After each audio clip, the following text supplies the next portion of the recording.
Good morning, everyone, and thank you so much for making yourselves available to be part of our discussion this morning. It's great to have you with us at the SANAS World Accreditation Day Dialogue in collaboration with Business Day Dialogues. And a special thank you to our sponsor, the South African National Accreditation System, for making it all possible. I'm Joanne Joseph. And of course, we're talking about the kind of subject today that constantly stays relevant and will remain so as long as we continue to purchase and consume food, and we need that guarantee that what we buy is safe for consumption. So today is actually World Accreditation Day, and that's why the focus of our discussion is on the role of accreditation in improving food safety. Remember the listeriosis outbreak from a few years ago, or more recently, perhaps the recall of tinned sardines. These are reminders that food safety is necessary to keep our population healthy. Now, with many diseases like HIV leaving millions of South Africans immunocompromised, it's imperative that what enters people's mouths as nutrition doesn't end up making them ill. With the COVID-19 pandemic affecting us all now, keeping foodborne diseases at bay really needs to become a top priority. Whether you're a farmer, whether you're a supplier, a brand owner, a producer, or a consumer, understanding how to implement food safety practices and manage hazards to improve food safety is really essential. And it's only through the accreditation of players in the supply chain that consumers can feel confident that what they're feeding themselves and their families is tested, it's inspected, and it's certified as safe. Now let's get a more visual introduction to this with the video we're about to play on the role of accreditation in improving food safety. World Accreditation Day 2020.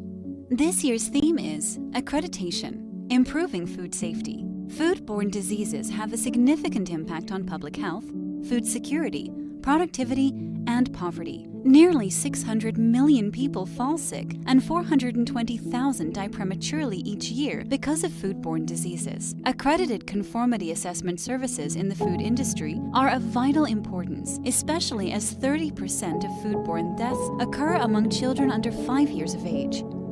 For consumers around the world, access to safe and nutritious food is an essential requirement for maintaining their overall health and well-being. Food safety relies on all players involved in the supply of food, from farmers, producers, suppliers, to retailers, brand owners, and consumers, to contribute to the goal of safe food. Based on reports from FAO, WHO, and WTO, the impact of unsafe food costs low and middle-income economies approximately $110 billion. The total productivity loss is estimated at $95.2 billion a year. The purpose of the IAF and ILAC mutual recognition agreements is to provide users assurance that accredited conformity assessment activities, for example testing, inspection, and certification in other economies, operate to the same standard as those in their own economies. Accreditation, in the top of the quality infrastructure, provides confidence in the competence, impartiality, and consistent operation of conformity assessment bodies. Under the ILAC Mutual Recognition Arrangement, MRA, 73 accreditation bodies are recognized for providing accreditation for inspection bodies, and around 11,000 inspection bodies are accredited by those ABs to provide diverse inspection services, such as pre-shipment, plant health, meat quality and storage, slaughterhouses, and catering in hotels. The global trade of food has become highly complex and interconnected. Inspection reports are therefore relied upon in international trade. Accreditation reduces inefficiencies by decreasing duplication of audits and retesting or inspection. Accredited third-party management system certification bodies are relied on to conduct food safety audits and issue certifications of food facilities. Product certification bodies use ISO IEC 17065 to audit the production and supply chain of a diverse range of nutritious foods and assess their conformity to local and international schemes. Persons certification bodies are also used to assess the competency of persons carrying out a diverse range of functions in the food supply chain. The new standard for validation and verification bodies will also have its applications in the food industry. Accredited laboratories are used to take and test samples throughout the food supply chain, calibrate equipment used in the industry, and detect foodborne diseases. Around 76,500 laboratories are accredited worldwide by ILAC MRA signatories. These laboratories cover a wide range of services that can be categorized into types of testing, such as chemical, microbiological, packaging, environmental, sensory, plant health, veterinary, foodborne disease detection, etc. Conformity assessment is one of the 3 categories of measures that the TBT agreement applied to cover trade in all goods, including food. The 3 categories are technical regulations, standards, conformity assessment procedures. By facilitating trade and ensuring the quality and safety of food products and processes, accreditation and accredited conformity assessment services directly contribute to the achievement of many of the Sustainable Development Goals, especially those related to ending hunger and poverty and promoting good health and well-being, hence contributing to the establishment of sustainable cities and communities. Let's all celebrate World Accreditation Day 2020. Accreditation, improving food safety. So that really offers a little bit more context to the discussion we are about to have. But before we get there, let me introduce to you Mr. Shadrack Popi. He is going to provide a backdrop to our conversation. He's the Accreditation Manager, Testing and Good Laboratory Practice Programs at SANAS. And he's been with SANAS for more than a decade, previously managing certification, veterinary, pharmaceutical, and forensic programs. Now, as accreditation manager, he's responsible for ensuring the technical integrity of the assessments and inspections of both the testing and GLP facilities. Shadrack, over to you. Thank you, Joanne. Welcome everyone to the World Accreditation Day 2019. SANAS in full is the South African National Accreditation System. We are one of 6 bodies in the continent, in Africa, in the African continent. As you know, in Africa, we do have 54 countries, but we only have 6 accreditation bodies. And we function under the umbrella body of the regional body, we call it the AFRAC. So Accreditation Day, it's where we celebrate the work that accreditation offers across the world. And if you look at globally, we do have 124 accreditation bodies. And as all we know, we do have a total of 195 countries. So there are still lots of countries which don't have their own accreditation bodies, but luckily South Africa, we were the first accreditation body in the continent, and we are the biggest in terms of numbers of facilities that we have accredited. So today it's World Accreditation Day, and the focus is mainly on food safety. So that's the topic that we're going to be discussing today. And the beauty of Accreditation Day every year, there's a specific topic that we focus on. So this year's one is on food safety, how accreditation supports food safety. And I think it came at an opportune time wherein we are looking at the COVID-19 and so many things that are happening around the world. And accreditation is one of those support systems that are available to assist, whether it's in COVID, in health sector or environmental sectors. And as I said, this year we are focusing mainly on the food sector. That's what we're going to be talking about. So we have been in operation for many years, and we have accredited lots of bodies. Just to zoom in into the food safety itself, we do have all the testing space and certification and certification, inspection and testing. We do have over 180 facilities that we have accredited that are operating in that space. So although the number looks or seems to be very small, but I think the work that we do is very important, and we are playing quite a big role, and not only in the South African context. We also have our reach in other African countries, as we have accredited not only here. We have facilities that we have accredited in the east of Africa, and in Central Africa, and in West Africa. So the only region that we don't really operate is in the North Africa, but otherwise in all the regions we have been operating, we have facilities that we have accredited. And I want to welcome everyone to join us in this dialogue, and I'm sure we're going to have a very fruitful discussion. And to the panelists, thank you for joining us, and I hope that you're going to add value to this discussion. Thank you very much, Joanne. Thank you very much for that, Shadrach. And of course, you're going to stay on as one of our panel members. So let me also introduce you to our other panel members this morning. Professor Lise Corsten is a professor in plant pathology at the University of Pretoria, and she's also co-director within the DST NRF Centre of Excellence for Food Security. The prof is also responsible for the food safety and regulatory control research programs within the Centre of Excellence, and she's editor of the journal Crop Protection and is chairing the International Society for Plant Pathology Task Force on Global Food Security. Now, Professor Corsten is a fellow of the Academy of Science of South Africa and has published more than 130 peer-reviewed international papers.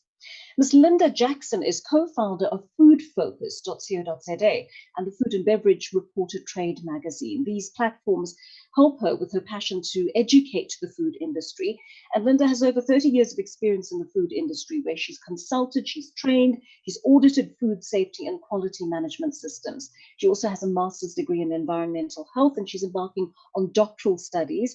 She's a member of several SABS technical committees that are responsible for writing standards for food safety in South Africa. And our last panelist, Ms. Penny Campbell, has been the Director of Food Control at the National Health Department since 2016. She holds a master's degree in public health from the University of the Western Cape, and she also has a certificate in legislative drafting from the University of Pretoria. Her base degree is a Bachelor of Science and a postgraduate diploma in dietetics from the University of KwaZulu-Natal. She's also managed a child survival program for a civil society organization and worked for UNICEF as a nutrition project officer. So let me just also remind you at this point, now that you've met our eminent panel, that there's also a chat box on the side of your screen. And you just go down to your controls and have a look down there, and you'll see chat as an option. Just choose that. And over the course of our conversation, you can just feel free to send through any questions you may have. Perhaps something occurs to you during the course of our conversation with the panel. I'll do my best to include your questions in the conversation that comes up. And we do want to make this as interactive as possible. So I'll remind you intermittently that you can use that chat box option as well. Lise, I'm going to start with you, and maybe just kick off with a really straightforward and simple question to set the scene. What is food safety?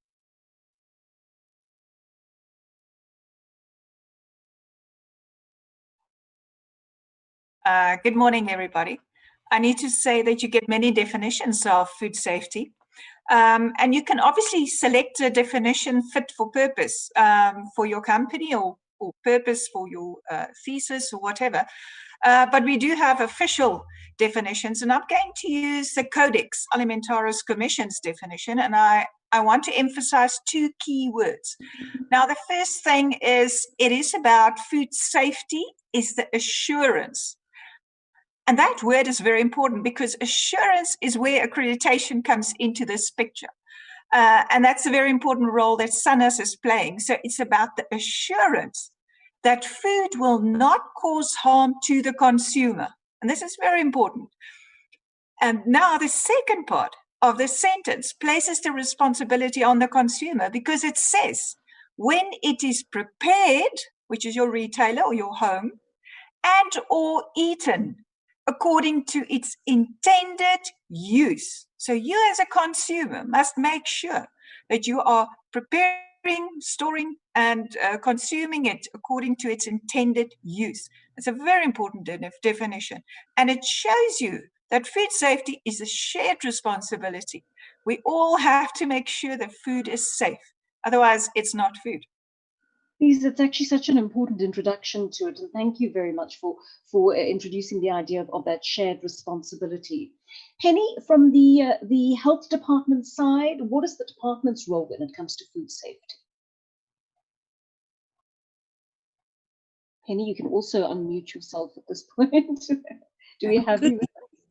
Good morning, everybody. My apology for that. Thank you very much, Joanne, for that question. In terms of the Department of Health, we have an enormous responsibility in relation to food safety. And the main role that we have is to ensure. So Prof. Corsten has spoken about assurance. Also, as part of that assurance is the government's role to put in place legislation, because that is what is going to assure some form of conformance or compliance to a set of rules in relation to food safety. So firstly, our role as food control unit is to ensure prevention or protection of consumers. And we do this by ensuring that Minister publishes legislation under the Foodstuffs, Cosmetics and Disinfectants Act that deals with food safety. So in terms of that act, it's a criminal offense for anyone to import, sell, or manufacture any foodstuff that can cause harm to any person, even if it is the consumer that ultimately is preparing the food. Secondly, in setting the legislation, we are bound by international agreements, and Prof. Corsten has already mentioned the Codex Alimentarius. This is the international standard setting body that is a joint partnership between the Food and Agricultural Organization and the World Health Organization. And they put in place a system where we as member states can contribute to standards development. They're not necessarily legally binding, but they are there in terms of an international agreement called the SPS agreement that binds countries to ensure that we harmonize our regulations to that Codex Alimentarius. The other aspect is that if we are not harmonizing to Codex, we then have the responsibility to ensure that we base our regulations on sound science. So we cannot just at the top of a hat or drop of a hat decide we're going to regulate XXX in such a way. It has to be formulated on science. And we were talking earlier about how the COVID virus is transmitted. And it's on that basis that some of the measures have been put in place in terms of COVID prevention, because it has been based on science. And similarly, when we develop our standards, we have to ensure our regulations, we have to ensure that they are based on science. Also, because food is traded internationally, and that's why the Codex Alimentarius has been set up, is one, to protect the consumers, but also to ensure that when we trade in food, we are all playing by the same rules as well. So we are also obliged to notify our regulations to an international body called the SPS notification system as part of the World Trade Organization. Also, in terms of the international health regulations, we are also obliged to report any recalls or any adverse events that have occurred that have implications for the international trade. So there's quite a multi-agency, global system that we need to comply with when we are actually setting up this legislation. The other aspects I'm not going to go into because I think I've spoken quite a while, unless you want me to, Joanne, but it's more the issues around outbreaks, response, and those kinds of things. Penny, I think you've covered that ground quite well, and you've given us quite a good background as to how vast the health department's mandate is in regard to this. Linda, tell me about the role of industry associations in addressing food safety concerns, please. Thanks, Joanne. Thank you for having me. I think industry associations are really there to try and educate industry and to try and ensure that they can support industry in navigating the legal framework.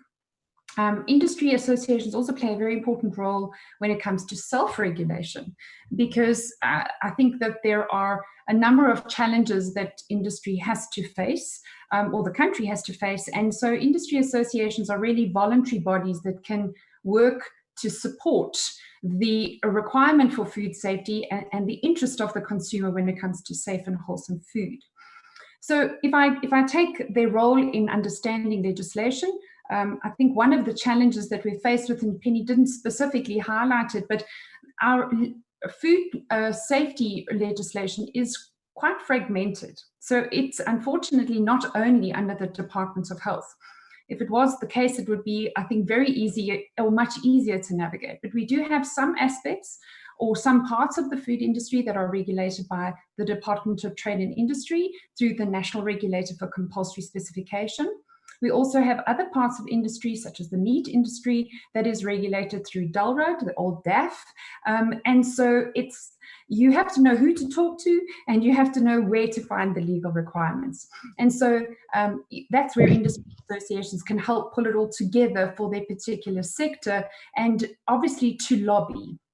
when our constitution makes provision for the fact that when legislation is published in South Africa, it has to be obviously promulgated as a draft, and we as citizens and as industry have the opportunity to comment on that regulation. And so industry associations can assist in providing a voice for that particular sector to government, because I think it's quite challenging for government to deal with many individual businesses, but through an association, there is a unified voice, and government prefers to work through that unified voice rather than individual companies.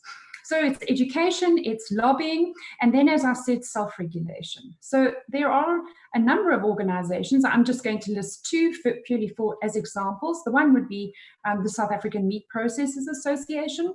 And one of their self-regulatory schemes is to monitor the total meat equivalent of all processed meats that are sold in South Africa. And they do this as a self-regulatory system. They purchase their own samples, they do their own testing through an accredited laboratory, and they publish that information to try and ensure that the industry all play by the correct rules.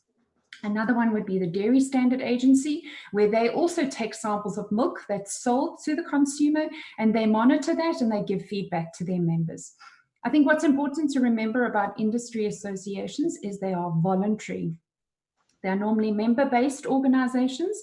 There's normally some type of fee that's associated. And I think industry would prefer that it was a compulsory requirement, because that way they could monitor everyone within the sector. But of course, there are those companies that choose not to associate. And in some cases, they can do the sector, some reputational damage. Thank you very, very much for that, Linda. All right, so we've got a question from one of our viewers today, it's actually quite a good question, and I think, Shadrach, I'm going to put this question to you. Let me have a good look at this name. I think it's Shamarai Naika saying, has COVID-19 compromised the food safety testing value chain from on-site inspections to on-site auditing of ISO 17025 systems in food safety testing at labs? How is SANAS implementing the auditing of labs during the lockdown and the way forward? Shadrach? Joanne, that's a very good question. I think globally, we have seen when the lockdown started across the world, there was an issue about, because when we do assessments, we go on site, we evaluate and witness people performing specific tasks in labs, or whether it's a certification body, inspection body. But the standard does allow us to do assessments remotely as one of the techniques that can be used, because in a normal way of doing business, we normally go on site and perform the assessments like on site face to face. But since the lockdown started and COVID-19 globally, almost all accreditation bodies have resorted in doing assessments remotely. So pretty much it works the same. It's only that we are not, interacting with the people on, face to face, but we still do what we are supposed to do in terms of reviewing documents off-site. We interview people, and in some instances, it's possible with technology to witness people still performing assessments. So performing some activities in the laboratory, or whether it's a certification function or inspection function.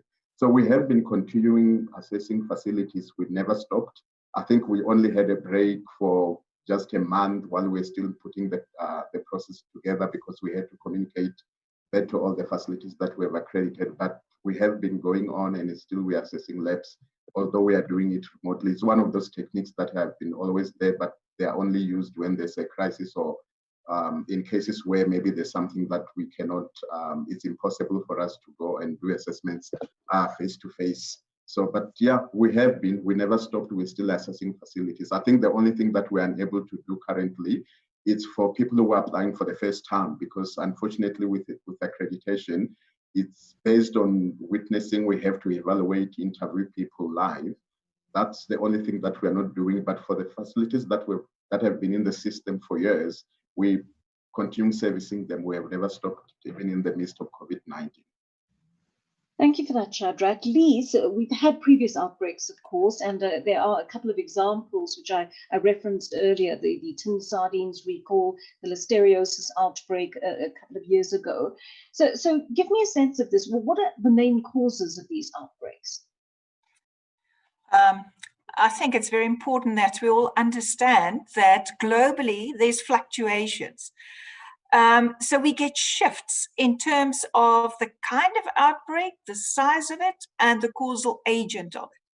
And it's very interesting to note that recently we've seen in the European Union a general increase in outbreaks caused mainly by your Campylobacter, your Salmonella, Listeria, of course, and Estec. So we see between 2014 and 18 this trend of increase in those specific foodborne pathogens. And now you must keep in mind that your reporting is as good as your monitoring.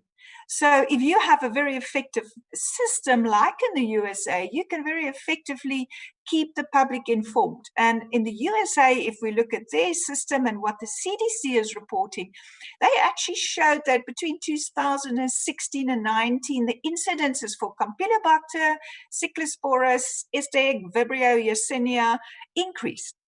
But what was interesting was something like Listeria, Salmonella, and Shigella sort of remained at the same level. So what we do see is shifts, and that you can all relate to the food system and supply chains and the kind of mass production. So keep in mind, the whole US food system is very different to the way they supply food into the European Union. And then you can take a developing country context, and let me first refer to Brazil. And we have seen massive outbreaks in Brazil, and there was particularly one in 2005.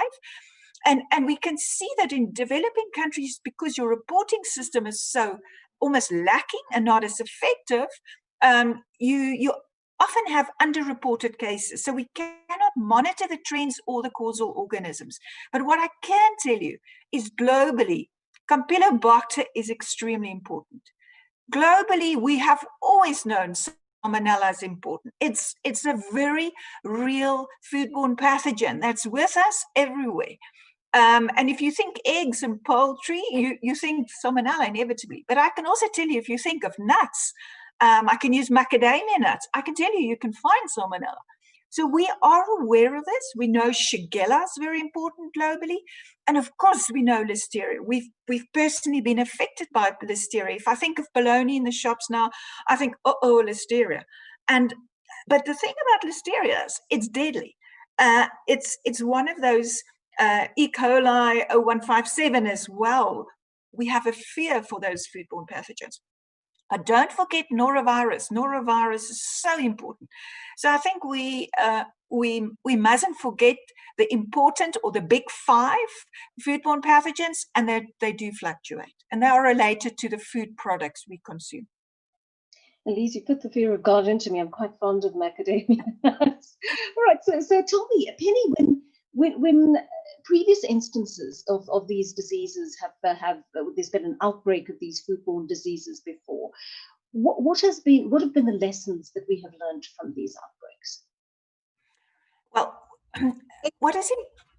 Sorry, can I just quickly respond to that? So more than welcome, Lise. I think it's very important that we understand there's a human cost to this. Not only reported cases, deaths, and if I must give you global figures, I can tell you that globally they talk about 420,000 people that die annually, every year, because of foodborne diseases. We talk about 600 million cases globally in the world. So 1 out of 10 people will be affected. This impact on your economy, this impact on your people's ability to be productive, it's got a huge medical implication. And now we know with COVID, the last thing we can afford right now is another foodborne outbreak. We cannot afford that right now. And our medical fraternity is not currently able to do that. I also want to put food safety in the context of food security, because these two are linked, and we know we have a food shortage. We are concerned about global food supplies. So add food safety to this, and it can be a catastrophe. So this is very important to also consider the SDGs. So if you look at Sustainable Development Goals, and we want to achieve zero hunger, we cannot achieve it without safe food. So just to give you a little bit of context. All right, thank you very much for that. Let me bring Penny into the conversation here. And Penny, exactly the same question that I need to throw at you from a health department perspective here. What lessons were learned from the previous outbreak? Thank you very much, Joanne, for that question.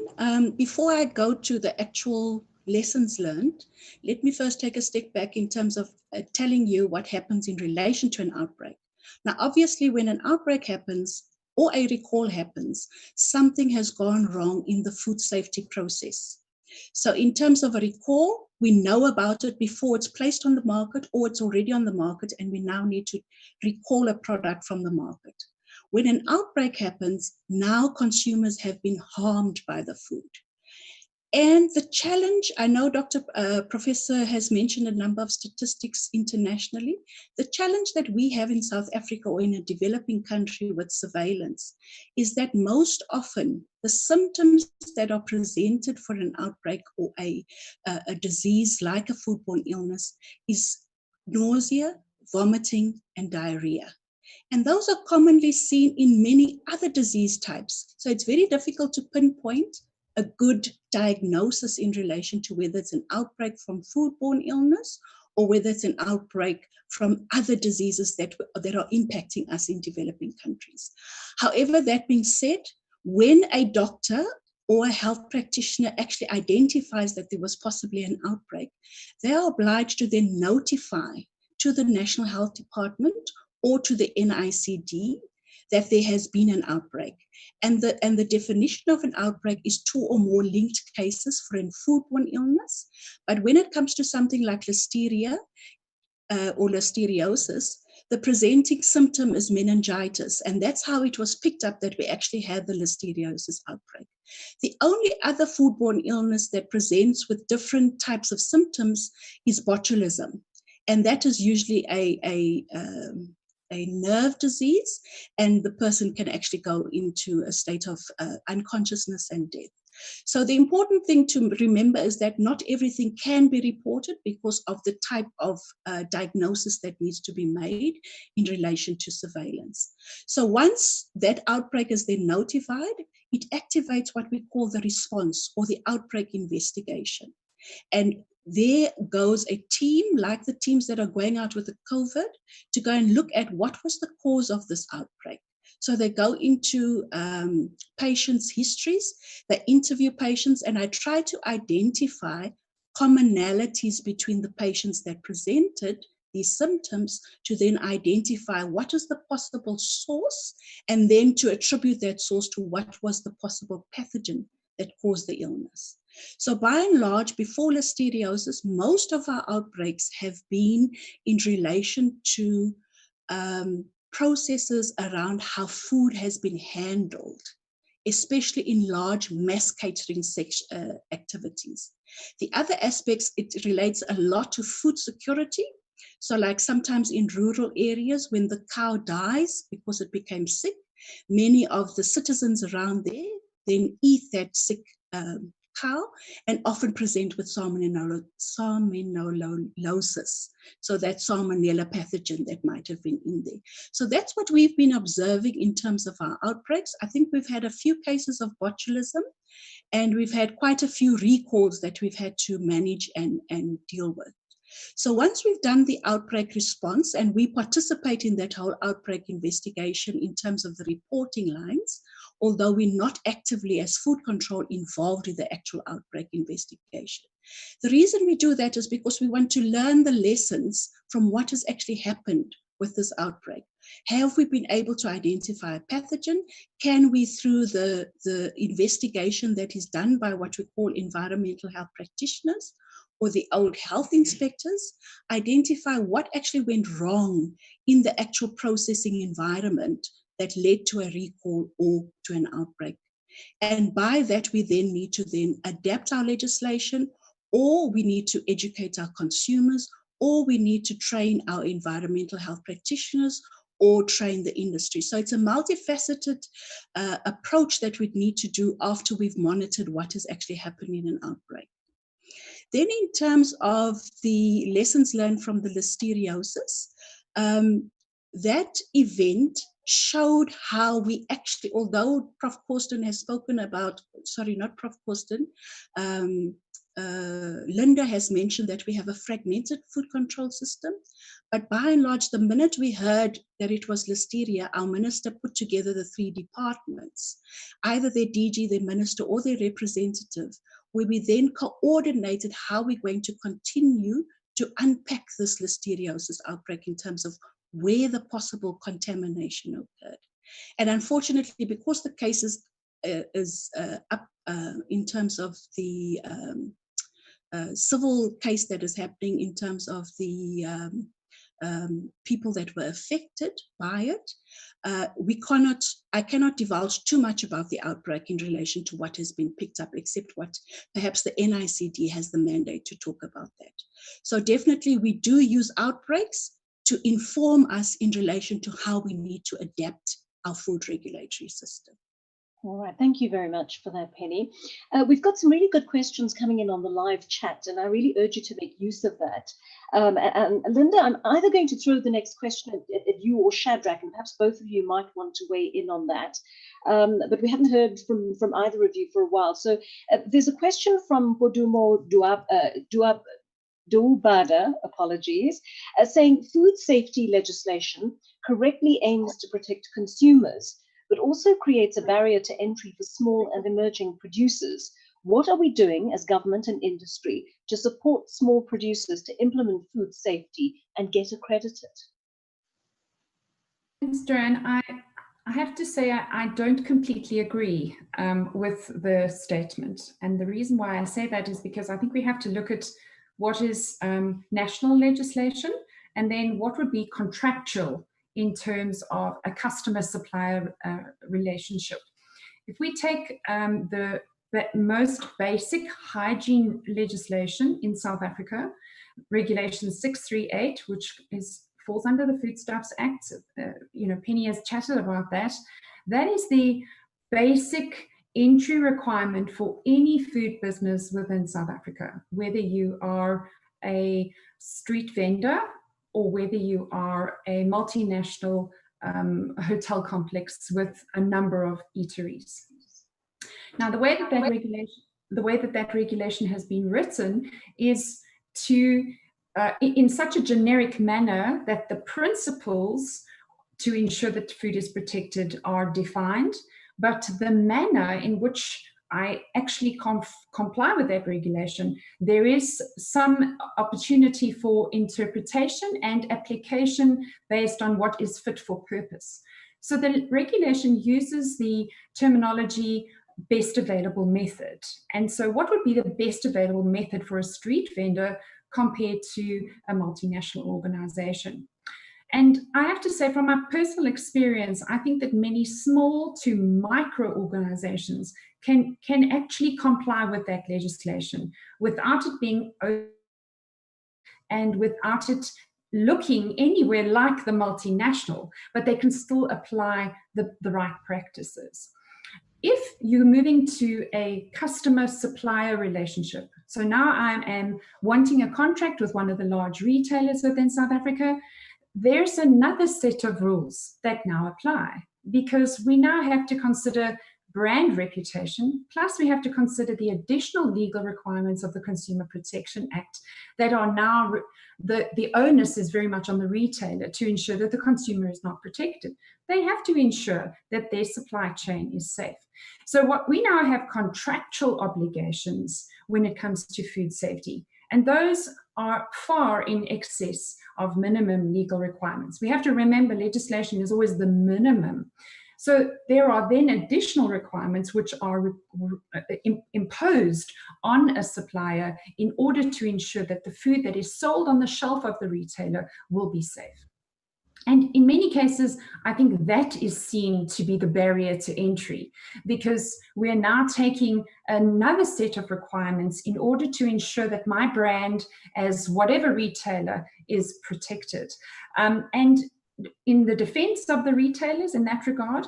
It's probably about 5 or 6 years ago now, they came together and developed a capacity building program.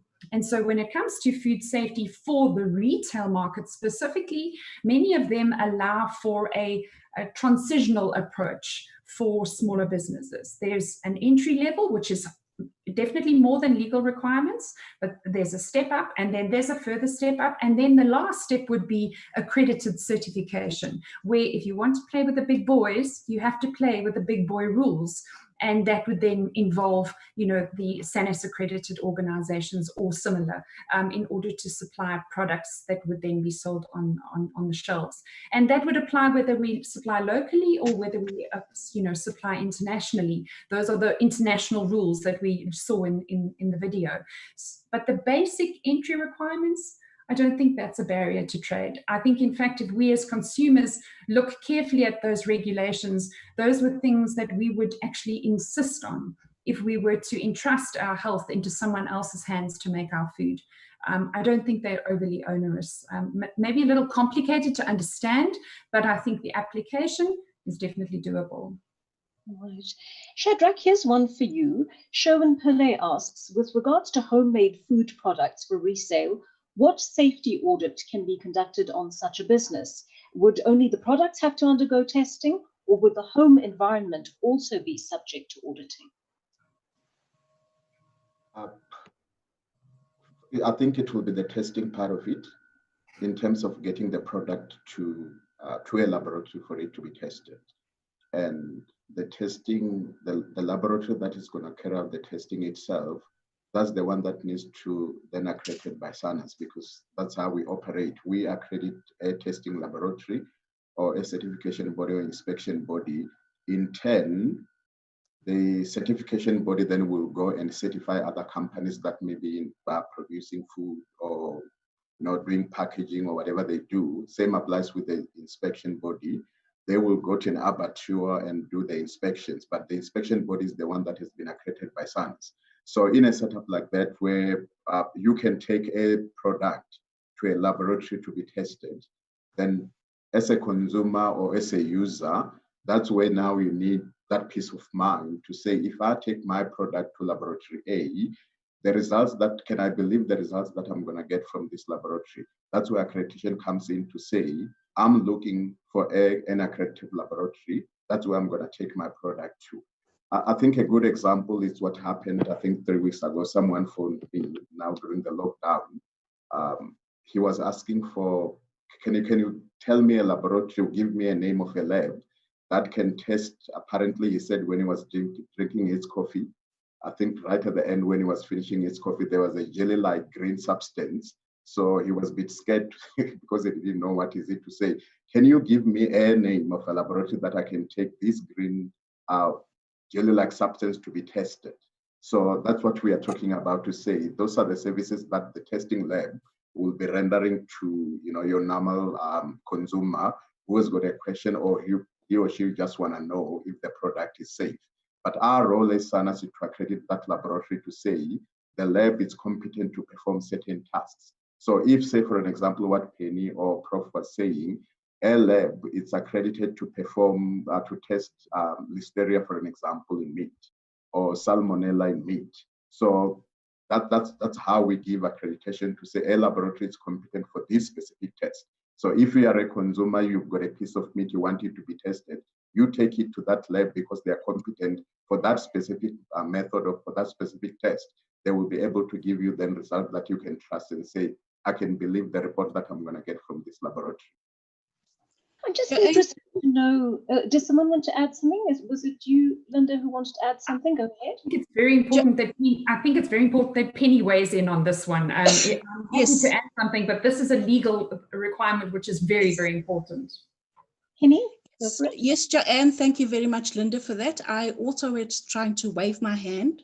But by and large, before we even get to the product testing that Shadrach has spoken about, before anybody wants to manufacture, sell, distribute, or even store a foodstuff, they must have what we call a certificate of acceptability issued in terms of those hygiene regulations that Linda mentioned.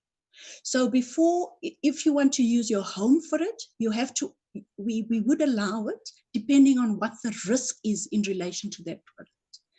Ultimately, that then rests with the municipality in which your premises are situated, because the 52 district and metro municipalities are responsible for enforcement, and they would then come out and inspect your premises for assessment of compliance to that requirements in the hygiene regulations. And then if you comply, they will issue you a certificate of acceptability.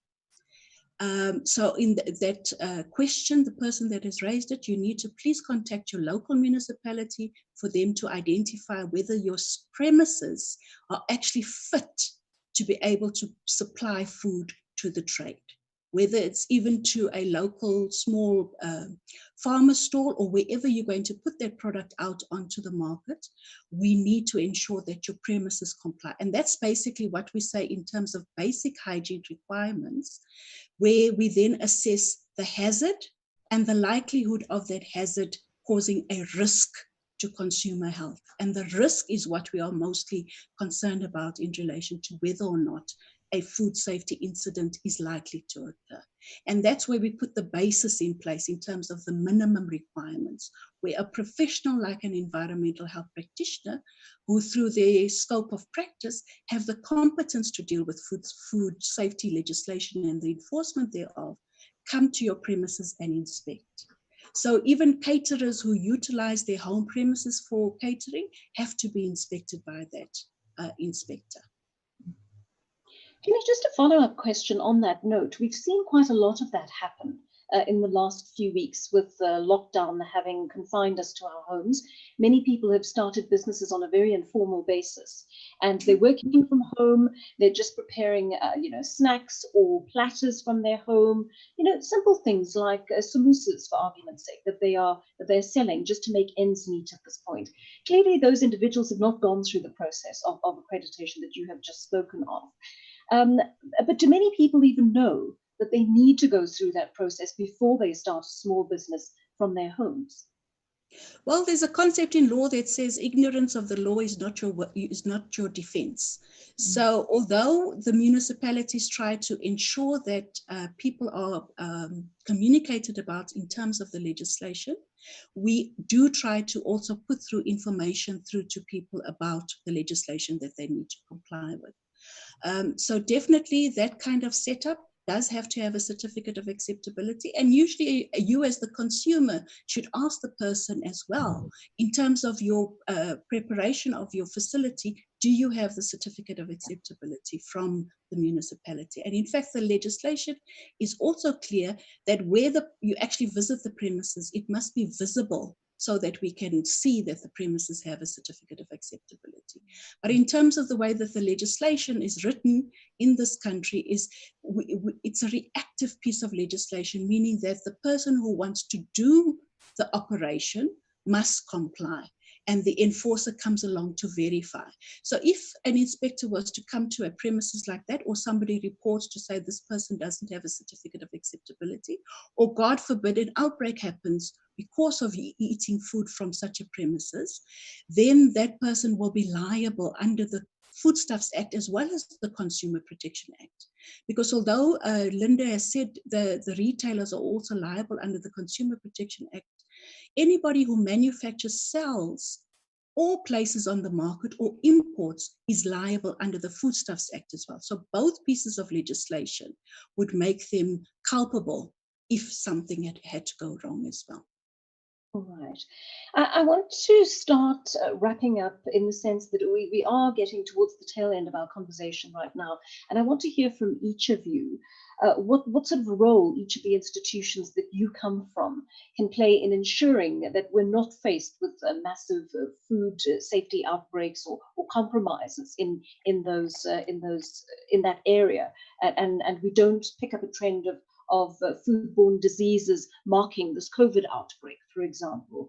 How do we move towards a society where many people are becoming far more entrepreneurial, are engaging in food businesses that require food safety regulation? How do we move forward as a country, ensuring that the regulations are properly disseminated, that they're understood by everybody, and that they are regarded with respect and compliance by everyone who engages in this activity. Can I start with you, perhaps, Lise? Yes, I want to just mention the FAO, the Food and Agricultural Organization. And this is very important because they recently said that all countries should have access to the best science.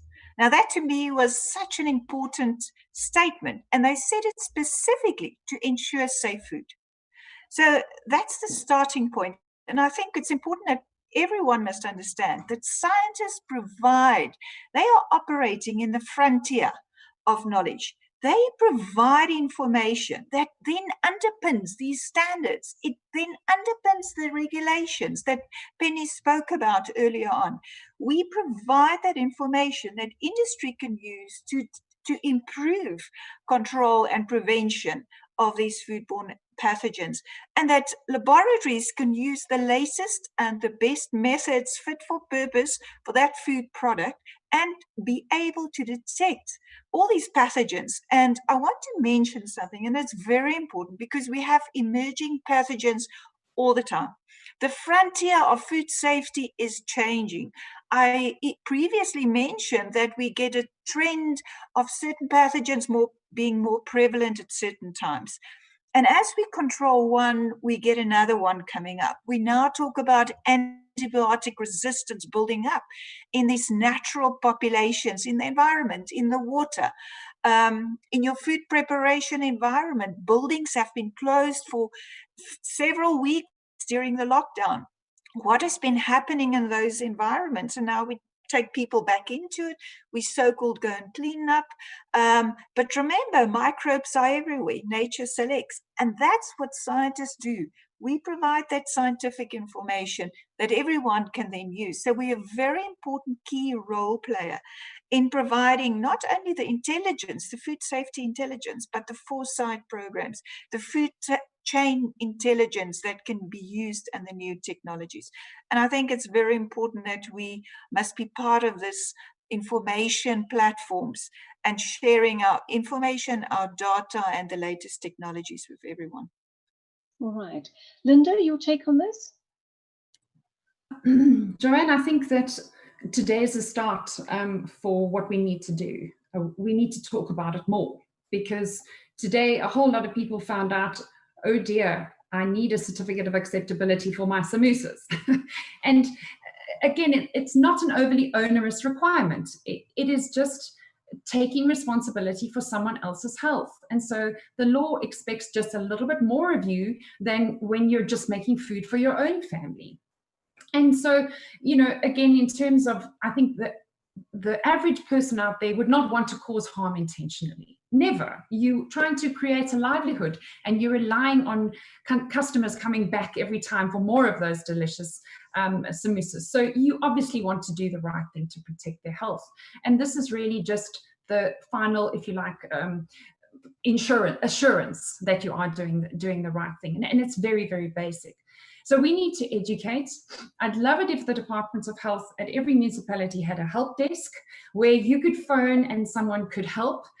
It doesn't always happen that way. We receive calls and emails on a daily basis to our website.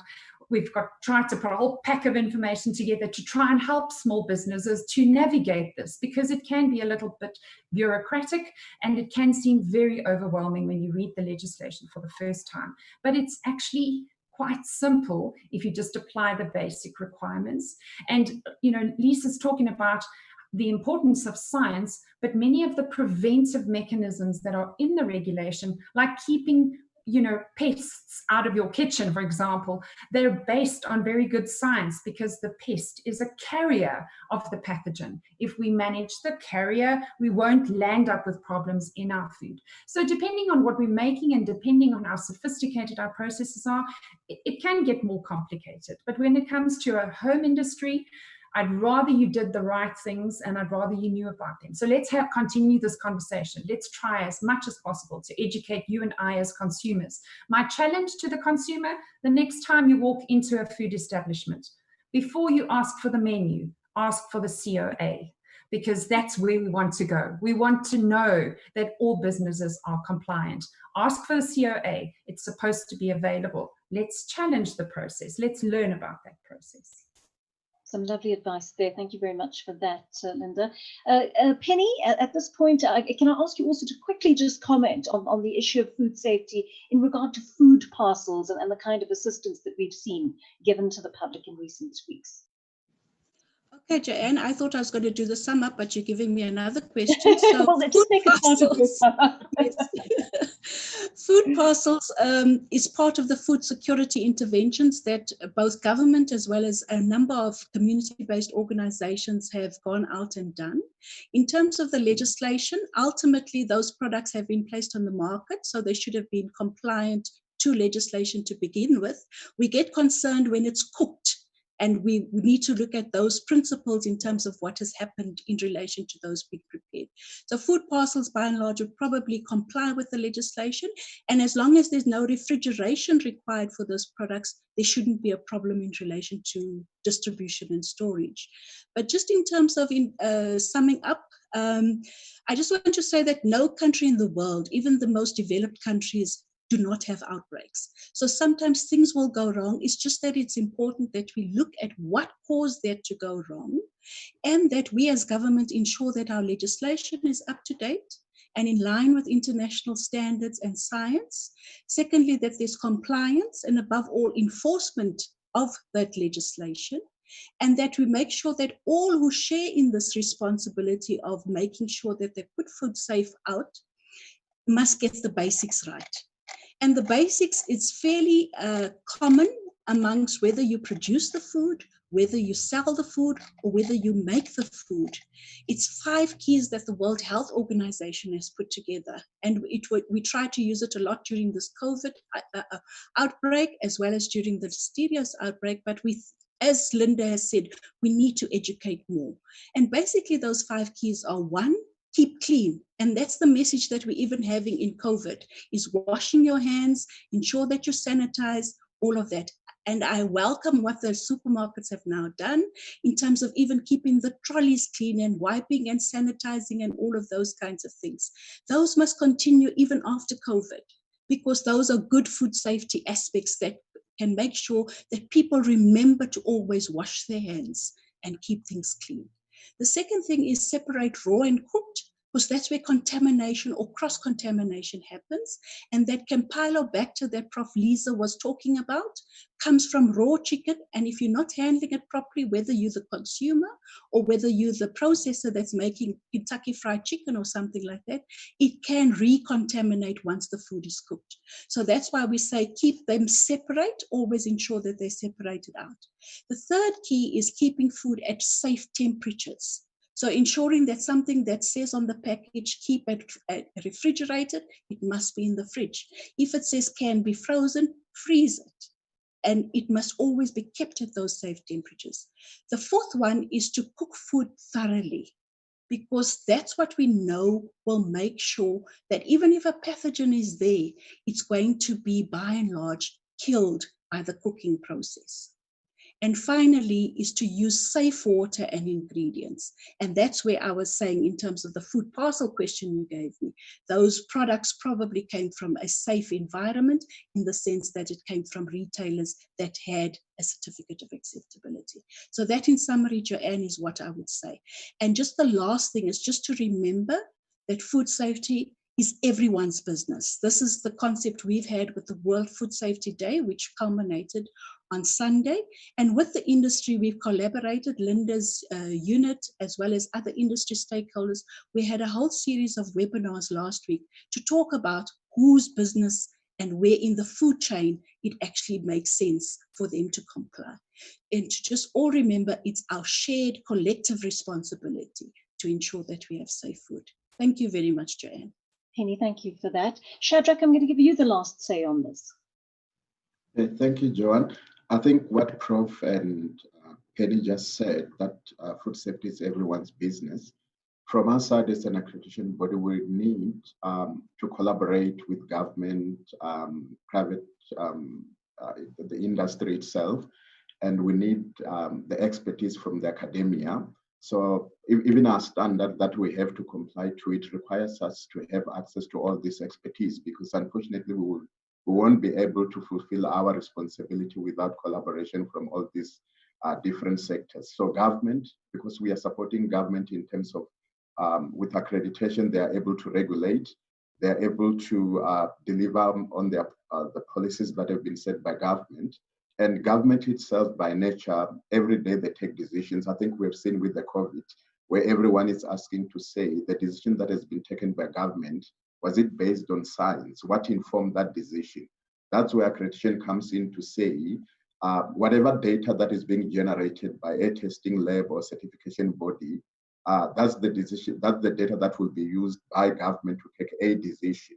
Whether there was an outbreak like what happened a couple of years ago, in terms of trying to figure out where was the source of the outbreak, someone has to test first, and then that data needs to be scrutinized by a decision maker in order to arrive to a conclusion to say, we think this is where the source was, or this is where the problem started. So from our side as an accreditation body, we need to collaborate, and we've got specialist technical committees that we need consumers to participate in that. We need government, we need academics to be part of those committees, so that all of us, we are working towards the same goal. I think it won't help much for all these departments to work differently. You are pulling that direction and we are pulling to the other direction. We need to collaborate going forward so that we can win this battle. I think it's a start, and we need more platforms like this to discuss and see how can we collaborate going forward, and how can we better the way we do things. Thank you, Joanne. Thank you so much, Shadrach. Thank you to our entire panel for making yourselves available this morning. Thank you for sharing your expertise with us. That is where we wrap up our discussion for today. A special thank you as well to all of the participants and viewers who tuned in and joined us this morning. And thank you for your questions as well. They really helped to drive the discussion forward in a very useful way. On behalf of Business Day, I'd like to thank the sponsors of this discussion, our partners SANAS, who made it all possible today. And if you'd like to take one more look at this discussion, or you know of someone who may have missed it but would really benefit from watching it, the webinar is available on the Arena Events YouTube channel, and links will be communicated via email to registered viewers. Thank you so much. Take care. Bye-bye.